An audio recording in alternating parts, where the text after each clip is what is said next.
નમસ્કાર, હું છું ઝિલન. બિગ ન્યૂઝમાં ખાસ રજૂઆતમાં વાત કરીએ તો અમદાવાદમાં અચાનક વાયુ પ્રદૂષણનું પ્રમાણ વધતા શહેરીજનોમાં ચિંતાનું મોજું ફરી પડ્યું છે. મંગળવારે અમદાવાદમાં પ્રદૂષણનું સ્તર 309 સુધી રહ્યું હતું, જેમાં પણ રાયખડ વિસ્તારનો એર ક્વોલિટી ઇન્ડેક્સ 422 સુધી પહોંચી ગયો હતો. આશ્ચર્યની વાત એ છે કે પ્રદૂષણનું પ્રમાણ આ હદે વધતા છતાં કોર્પોરેશને હેલ્થ એડવાઇઝરી જાહેર કરવાનું યોગ્ય સમજ્યું નહોતું. અગાઉ એર ક્વોલિટી ઇન્ડેક્સ 350 થયો ત્યારે કોર્પોરેશને એડવાઇઝરી બહાર પાડી હતી. હજુ 2 દિવસ સુધી અમદાવાદમાં વાયુ પ્રદૂષણનું પ્રમાણ આટલું જ રહે તેવી શક્યતા છે.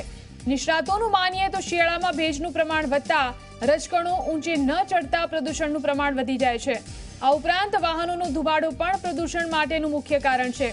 ઉપરાંત કોલ્ડ વેવના કારણે ઉપરનું હવાનું દબાણ વધુ હોવાથી પ્રદૂષણ નીચે ઉતરતું હોય છે.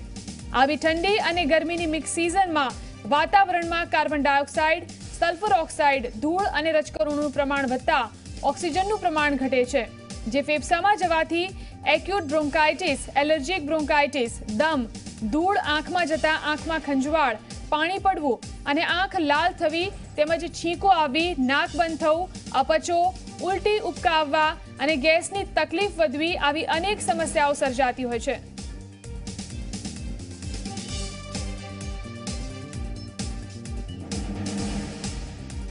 તો આ વિશે વાતચીત કરવા માટે અતુલ આપણી સાથે લાઈવ જોડાયા છે. તેમની સાથે વાત કરીશું. અતુલ, જે રીતે પ્રદૂષણનું પ્રમાણ અમદાવાદની અંદર વધી રહ્યું છે, કેવો માહોલ જોવા મળી રહ્યો છે, અમદાવાદ વાસીઓનું આ અંગે શું કહેવું છે?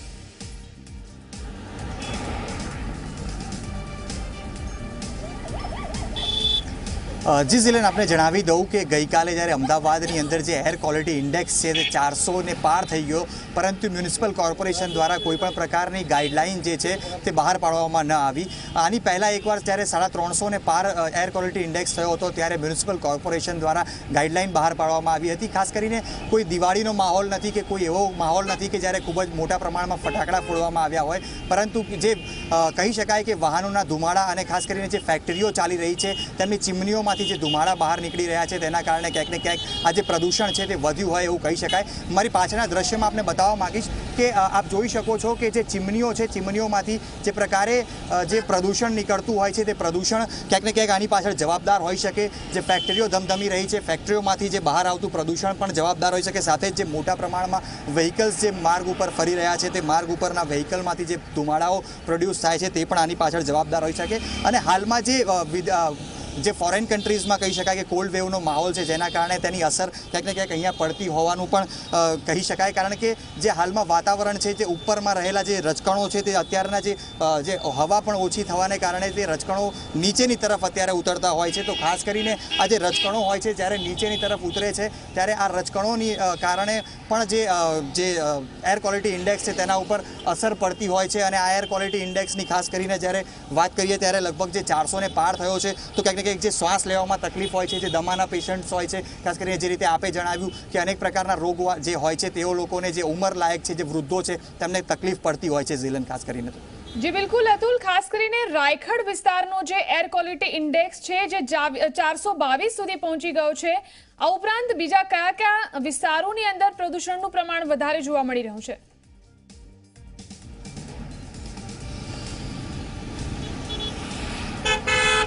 જીસીને આપણે જણાવી દઉં કે રાયખડ જે વિસ્તાર છે તે ખાસ કરીને રિવરફ્રન્ટની જે પાર વિસ્તાર આવેલો છે, ત્યાં નારોલ અને જે નરોડા પાસે આવેલી જે ફેક્ટરીઓ, ખાસ કરીને દુધેશ્વર વિસ્તાર જે છે ત્યાં ચીમનીઓવાળી જે ફેક્ટરીઓ આવેલી છે, તો દુધેશ્વર, નારોલ, નરોડા, રાયખડ આ તમામ વિસ્તારો છે જ્યાં એર ક્વોલિટી ઇન્ડેક્સ જે છે એ 300, 350 ને પાર છે. અને હાલમાં જે પ્રમાણે હવાની જે ગતિ છે તે પણ ખૂબ જ ઓછી જોવા મળી રહી છે. હવાની ગતિ જ્યાં સુધી નહીં વધે ત્યાં સુધી આ એર ક્વોલિટી જે ઇન્ડેક્સ છે તે વધારે રહેવાનું એક આશા વ્યક્ત કરવામાં આવી છે. સાથે જ આ એર ક્વોલિટી ઇન્ડેક્સ ત્યારે જ ઘટી શકે છે જ્યારે એકવાર હવાનું પ્રમાણ 4 થી 5 કિલોમીટરની ગતિનું થાય. અને જે રીતે હવા હાલમાં જે રીતે છે તે પ્રમાણે નારોલ, નિકોલ, અને જે દુધેશ્વર જે વિસ્તારો છે જ્યાં ફેક્ટરીઓ ધમધમી રહી છે, જ્યાં વાહનો ખૂબ જ મોટા પ્રમાણમાં ચાલતા હોય છે, તો આ જે વિસ્તારો છે ત્યાં જે એર ક્વોલિટી ઇન્ડેક્સ રહેશે તે 300, 350 અને 400 ને પાર રહેશે. ખાસ કરીને 200થી વધુ જે એર ક્વોલિટી ઇન્ડેક્સ થાય તો તે હવામાન જે વિદ છે તેમના મુજબ લોકોને માટે ખૂબ જ નુકસાનકારક હોય છે અને 300થી વધુનું ઇન્ડેક્સ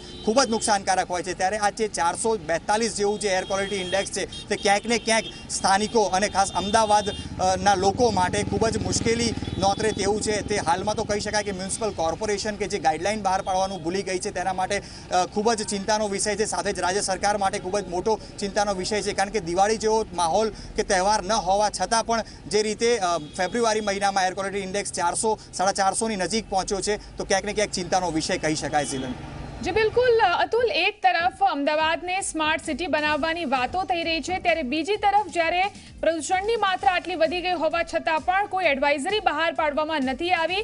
એએમસી દ્વારા કેમ આ ચૂક કરવામાં આવી રહી છે?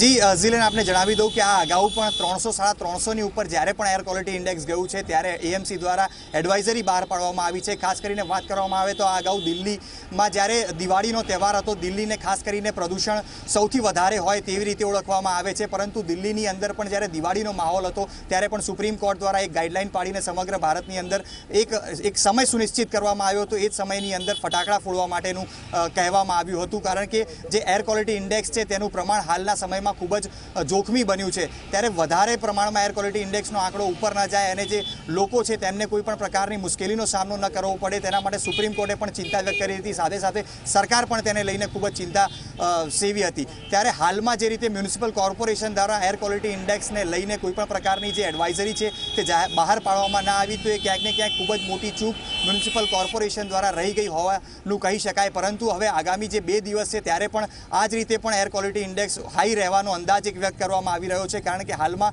જે હવાનું, જે રીતે મેં પહેલાં પણ કીધું, હવાનું પ્રમાણ ખૂબ જ ઓછું છે. જ્યારે હવે હવાનું પ્રમાણ એકવાર વધી જશે તો આ જે રજકણો જે નીચેની તરફ અત્યારે ઉપરના જે સ્તર પરથી ઉતર્યા છે તે ક્યાંક ને ક્યાંક ઓછા થશે અને આ જે એર ક્વોલિટી ઇન્ડેક્સ છે તે ક્યાંક ને ક્યાંક ઘટશે અને જે અમદાવાદીઓ છે, ખાસ કરીને જે રાયખડ, નારોલ, નરોડા અને દુધેશ્વર તરફ જે રહેતા લોકો છે તેમને આ જે પ્રદૂષણ છે તેનાથી ક્યાંક ને ક્યાંક મુક્તિ મળશે. જી બિલકુલ, આભાર અતુલ અમારી સાથે જોડાઈને વાતચીત કરવા માટે. તો શહેરીજનોએ ખાસ સાવચેતી રાખવાની જરૂર છે, કારણ કે જે રીતે પ્રદૂષણનું પ્રમાણ વધ્યું છે લોકો બીમાર થઈ શકે છે અને કોર્પોરેશને પણ આ અંગે કોઈ હેલ્થ એડવાઇઝરી જાહેર કરી નથી. અમદાવાદમાં વાયુ પ્રદૂષણ વધ્યું છે અને હજુ પણ 2 દિવસ આ જ પરિસ્થિતિ બની રહે તેવી વાત કરવામાં આવી છે. રાયખડની અંદર એર ક્વોલિટી ઇન્ડેક્સ ગંભીર રીતે ખરાબ થયો છે. અમદાવાદના અન્ય વિસ્તારોમાં પણ સ્થિતિ ગંભીર જોવા મળી રહી છે.